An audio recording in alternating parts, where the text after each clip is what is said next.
السلام علیکم ورحمۃ اللہ وبرکاتہ۔ میرا رب آپ کو آسان، عزت والی، لذت والی اور اپنے فضل و کرم والی بے مثال زندگی عطا فرمائے۔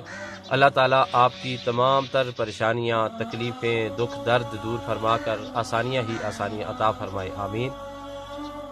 آج گلی بنیا ایبٹ آباد کے سادات کالونی میں قبرستان کی طرف ہمارا رخ ہوا اور قبرستان میں حاضری دی ہمیشہ کی طرح۔ اہل قبرستان کے لیے، اپنے بزرگوں کے لیے، تمام آقا علیہ الصلوۃ والسلام کی امت کے لیے دعا کی گئی۔ اور آج ایک خاص بات کے لیے آپ سے مخاطب ہوا ہوں کہ میں جب بھی یہاں حاضر ہوتا ہوں قبرستان میں دعا کے لیے، تو یہ میرے دادا حضور ہیں، یہ ان کی قبر ہے، تو میں ان کی قبر پہ ضرور حاضری دیتا ہوں اور پھر میرا دل کرتا ہے کہ ان کی قبر کو بوسہ دیا جائے۔ تو ایک خاص بات بتا رہا ہوں کہ ان کی قبر کو بوسہ دینے کے لیے دل کیوں تڑپتا ہے، دل کیوں مچلتا ہے، دل کیوں کرتا ہے۔ یہ تو دل ہے اور دل کے اپنے فتوے ہوتے ہیں اور دل کا اپنا راستہ ہوتا ہے اور دل کی اپنی عقیدت ہوتی ہے، دل کی اپنی دنیا ہوتی ہے۔ تو بس دل کرتا ہے کہ آپ کی قبر کو بوسہ دیا جائے، آپ سے پیار کیا جائے۔ میں نے کم و بیش اپنی زندگی کے 26 سے 27 سال آپ کے ساتھ گزارے۔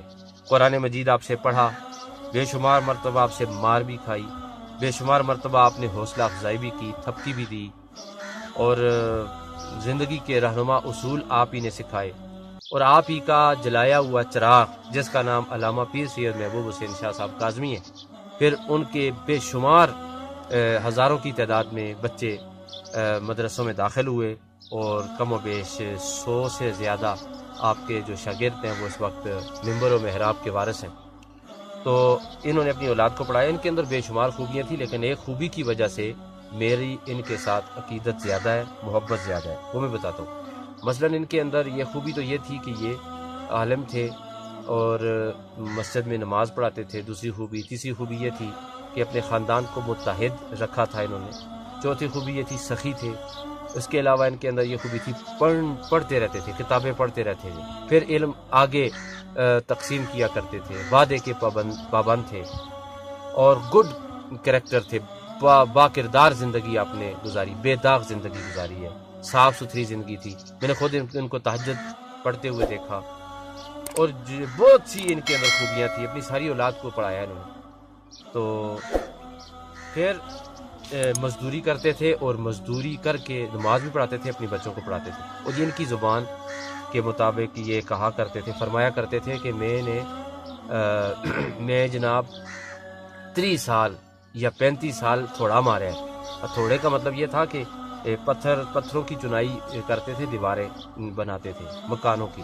تو یہ مختلف علاقوں میں جا کر یہ مزدوری کرتے تھے، دیواریں بناتے تھے، ان کی چنائی کیا کرتے تھے، پتھروں کو تراشتے تھے اور پھر مزدوری لیتے تھے اپنے رزق حلال کی۔ تو وہ خوبی میں بھی آپ کو بتاتا ہوں جس کی وجہ سے تو میں نے کبھی ان کو غیبت کرتے ہوئے نہیں، غیبت بہت بڑا گناہ ہے، غیبت کرتے ہوئے میں نے زندگی میں انہیں کبھی نہیں دیکھا کہ یہ غیبت کریں۔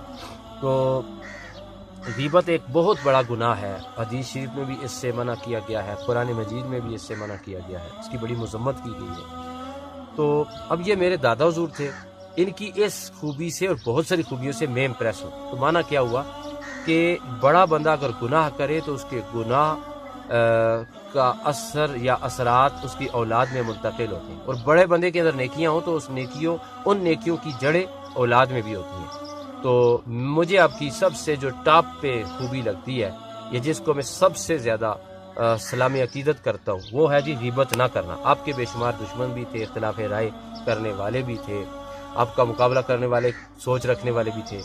تو اب سمجھتے ہیں سوچ ہوتی ہے کسی کی، لیکن سورج کا مقابلہ کون کر سکتا ہے، چراغ نہیں کر سکتا۔ بہرحال آپ نے اپنی زندگی میں اپنے کسی مخالف کو، کسی جھگڑنے والے کو کبھی غیبت کا نشانہ نہیں بنایا۔ یہ ان کے کردار کا ایک خوبصورت چراغ میں آپ کو بتا رہا ہوں، خوبصورت نشانی بتا رہا ہوں، خوبصورت لائٹ بتا رہا ہوں۔ تو اللہ تعالیٰ ہمیں بھی غیبت سے بچنے کی توفیق عطا فرمائے۔